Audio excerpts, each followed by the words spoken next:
Всем привет! Сегодня продолжим говорить о великанах.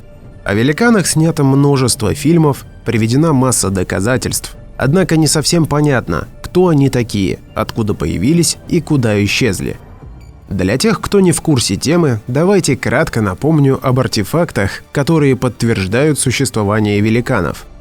Фразы «Ваше Величество» и «Ваше Высочество», а также почти забытые фразы «Ваше Великородие» и «Высокородие». Книги огромного размера, музыкальные инструменты, органы, контрабасы или октобасы,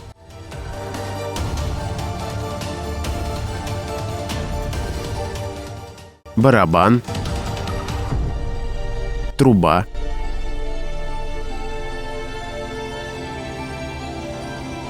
саксофон,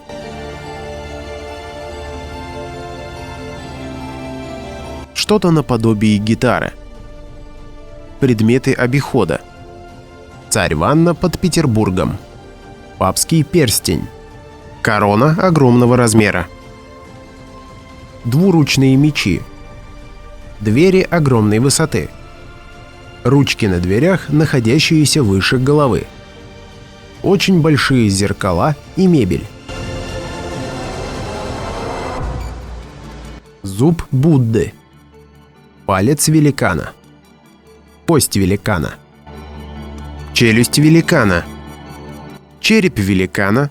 Достоверность этой фотографии под вопросом, возможно, это учебное пособие.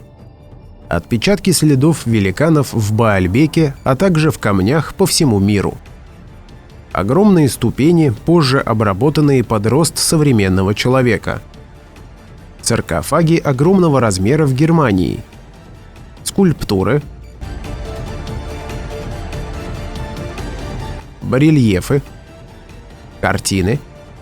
Вот, например, картины «Мадонна в церкви», «Алтарь Девы Марии», другое название «Таинство священства Девы Марии» и «Генский алтарь», художник Ян ван Эйк. А вот еще картина «Святой Михаил торжествует над дьяволом» Бартоломе Бермеха. Общество курильщиков при дворе прусского короля Фридриха Вильгельма I художник Георг Лишевский. А вот и трубка тех курильщиков огромного размера в музее. Старинные гравюры с великанами.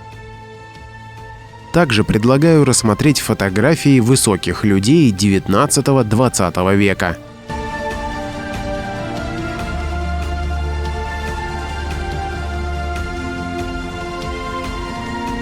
Котлы великанов для измельчения руды в Финляндии. Ружья великанов. Для объяснения их существования их называют утятницы, но в этих ружьях есть нарезы в канале ствола, а также в этих ружьях спилен приклад, а курок огромного размера.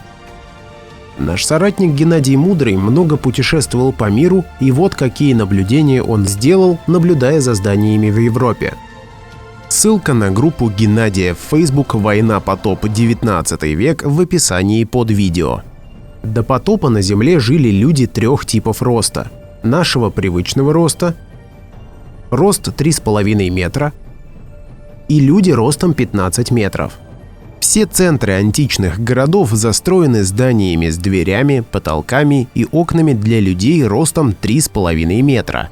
То, что когда-то давно жили 15-метровые люди, говорят огромные двери и огромные здания, например, термы в Риме.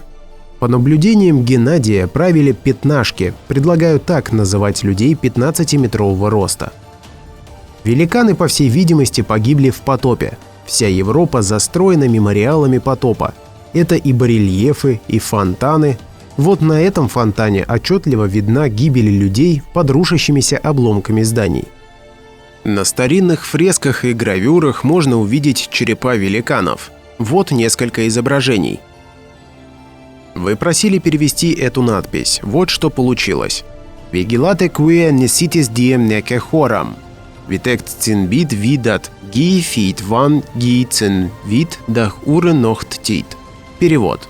Латинскими заглавными буквами. Смотрите, потому что вы не знаете ни дня, ни часа. Смотри и молись кому угодно, потому что он не знает ни часа, ни времени. Нидерландский.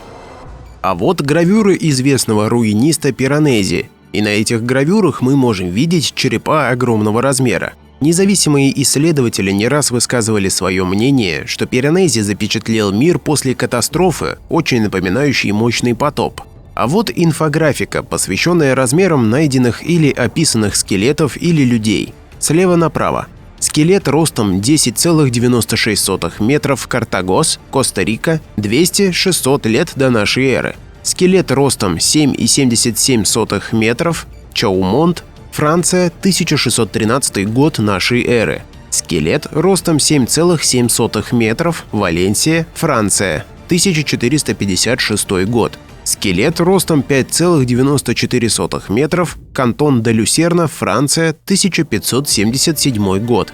Далее, по всей видимости, приведен рост высоких людей, описанных в различных литературных источниках. Самый высокий из них – 4,57 метра. Если я ошибаюсь, поправьте в комментариях. Информацией о великанах поделился жрец Диме из Македонии. Начнем издалека. Вы когда-нибудь задумывались над вопросом, почему великаны высокого роста? Очень хороший вопрос. Я никогда сам не задумывался. Но ответ на этот вопрос оказался более чем очевиден. Их генетика и скелет сформировались в условиях низкой гравитации. По информации, хранящейся у македонских жрецов, великаны – это особая раса разумных существ с сознаниями, намного опережающими наши современные знания. Великаны умеют создавать планеты, создавать гравитацию и запускать планеты в нужном им направлении для покорения дальнего космоса.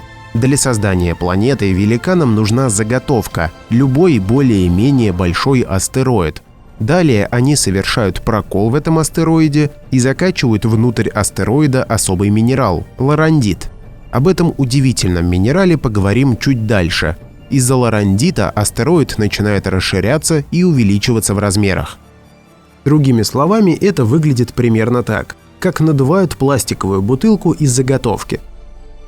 После увеличения астероида до приемлемых размеров на получившейся мини-планете создают атмосферу, заселяют флору и фауну, после чего великаны путешествуют по Вселенной на этих небольших планетах.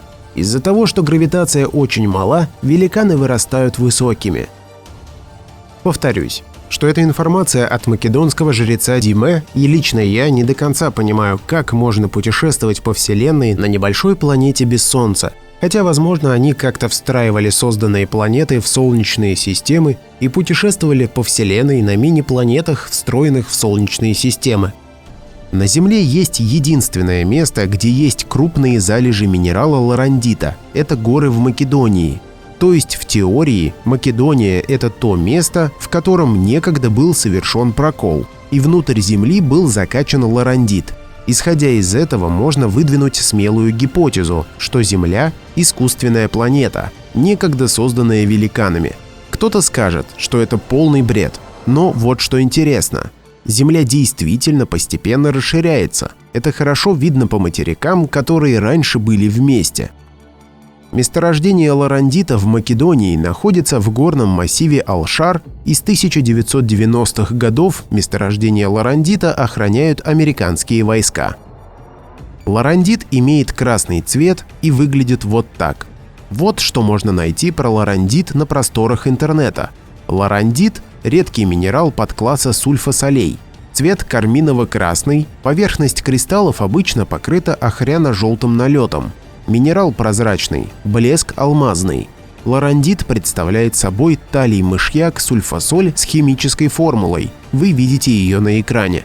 Лорандит – самый распространенный минерал, содержащий талий. Лорандит встречается в низкотемпературных гидротермальных ассоциациях и в месторождениях золота и ртути руды. Минерал используется для обнаружения солнечного нейтрина через ядерную реакцию с участием талия. Он имеет моноклинную кристаллическую структуру, состоящую из спиральных цепочек тетраэдров АСС-3, соединенных между собой атомами талия. Лорандит впервые обнаружен на месторождении Алшар, близ Рожден в Македонии.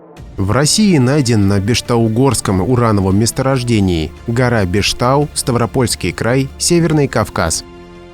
По информации от македонцев, из лорандита делают антиматерию. Из лорандита жрецы-македонцы издревле делали магические пирамидки и носили их на шее.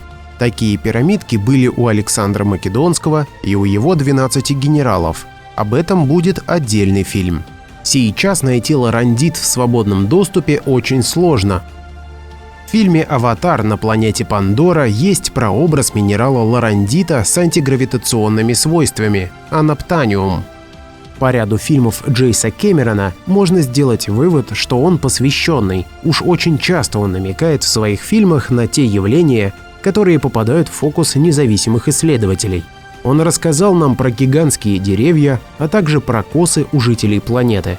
Об этом уже снята масса фильмов. А о чем еще не рассказано, обязательно расскажем в будущем. Куда пропали великаны? По нашей версии, великаны 15-метрового роста погибли в потопе. Оставшиеся великаны ростом 3,5 метра постепенно выродились после ядерной войны начала 19 века. Естественное состояние нашей планеты – это парник. Высоко в атмосфере находится паровая оболочка, выравнивающая температуру на всей планете. Благодаря ей не было пустынь и ледников на полюсах.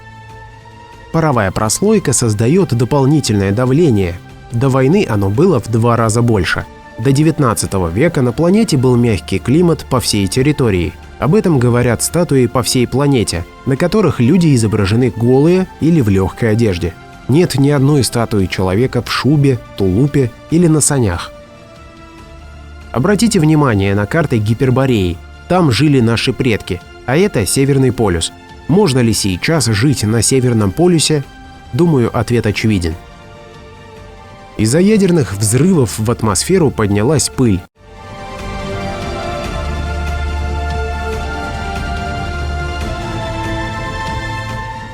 Когда пыль достигла водно-паровой оболочки, она стала конденсировать воду, и водно-паровая оболочка пролилась на Землю мощными ливнями. Самые сильные ливни пролились на полюсах, причем на полюсах лили ледяные ливни. Вот причина ледяных шапок Гренландии и Антарктиды. У ученых этим льдам миллионы лет, но думаю, это не точно.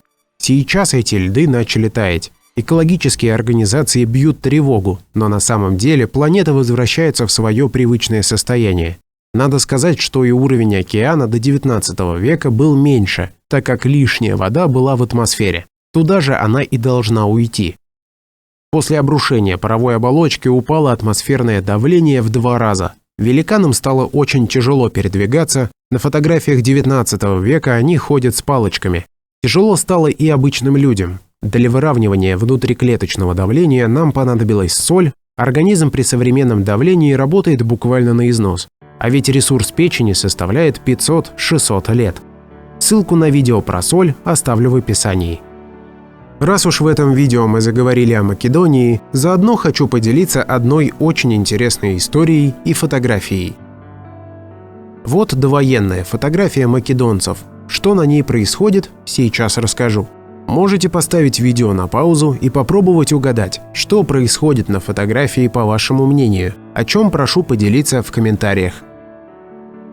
Так вот, в Македонии для пересечения речек и ручьев использовали весьма интересный способ. Люди собирались вместе, пели специальную песню, затем брали друг друга за руки и водили хоровод, продолжая петь песню и меняя тональность. Они входили в акустический резонанс, после чего тот, кто был ближе всего к ручью или речке, размыкал цепь, люди взмывали в воздух и перемещались на другой конец реки или ручья. По информации от македонцев, таким способом можно было пересечь реки шириной 20 метров. Я предлагаю вам обсудить эту фотографию и написать в комментариях, это реальное фото с левитацией, а может это они так удачно подпрыгнули, или же это фотошоп. По всей видимости, из-за того, что в Македонии было много жрецов и у людей были особые знания, социальные паразиты решили уничтожить Македонию. Во время югославского конфликта НАТО бомбило землю так, чтобы для албанцев был коридор, и по этому коридору в Македонию пришли 100 тысяч албанцев. Албанские беженцы пришли на новые земли, после чего перевезли в Македонию свои семьи и родственников. Президент Македонии раздал албанским беженцам македонские паспорта. Осев в Македонии, албанцы начали рожать детей. Через 10 лет в Македонии стало уже 500-600 тысяч албанцев. Через какое-то время албанцев стали продвигать в парламент, СМИ, суды, полицию, во все руководящие места. Сейчас македонцы в Македонии подметают улицы и работают таксистами. Я вам описывал способ ненасильственного мягкого захвата страны с помощью другого этноса, и что-то похожее происходит прямо сейчас в Европе и США. Планирует ли подобный захват вашей страны, и что делать, если да? Давайте обсудим этот вопрос в комментариях.